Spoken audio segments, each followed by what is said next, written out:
বসত ঘরের পেছনের বাগানে রেন্ট্রি গাছে একই রশিতে ঝুলছে মা ছেলের মরদেহ। এই রহস্যময় দৃশ্য ঝালকাঠির নলসিটিতে। অজানা কারণ মা ছেলের মরদেহ, তাও আবার একই রশিতে। এ নিয়ে এলাকা জুড়ে বিরাজ করছে আতঙ্ক। কিভাবে হলো এটি, কারাই বা ঘটিয়েছে এমন ঘটনা, সেটা নিয়েও প্রশ্ন জনমনে। ঈদুল ফিতরে নিজ বাড়িতে এসে আর খুলনায় ফেরা হলো না মা ছেলের। আজ রোববার সকালে উপজেলার মগর ইউনিয়নের রায়পুর এলাকা থেকে মা রুবি বেগম ও ছেলে আসাদের মরদেহ উদ্ধারের বিষয়টি নিশ্চিত করেছে নলসিটির থানার ওসি আব্দুল সালাম। রুবি বেগম ওই গ্রামের আবু হানিফ মাঝির স্ত্রী ও আসাদ তাদের ছেলে।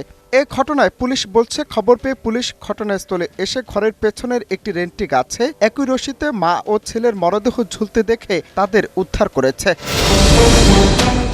তবে প্রাথমিকভাবে ধারণা করা হচ্ছে তারা দুজনে আত্মহত্যা করেছে, কিন্তু মৃত্যুর সঠিক কারণ জানা যায়নি। মরদেহ উদ্ধার করে ঝালকাঠি সদর হাসপাতালের মর্গে প্রেরণ করা হয়েছে।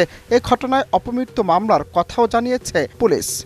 বাগানের ভিতর রেন্ডি গেছে, দুইজন রশিদারা ঝুলন্ত অবস্থায় ফাঁস দিয়ে ঝুলন্ত অবস্থায় দেখছি। তারপর আমরা ওইখানের স্থানীয় লোকজন ছিল এবং স্থানীয় লোকজনের সহায়তায় উক্ত লাশ ওই গাছ থেকে রশি কেটে নামানো হয়েছে।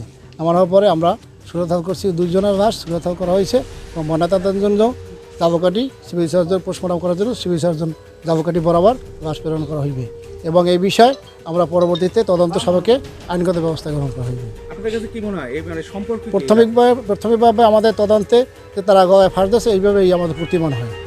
অনন্ত হাসান মাসুদ, বাংলা টিভি।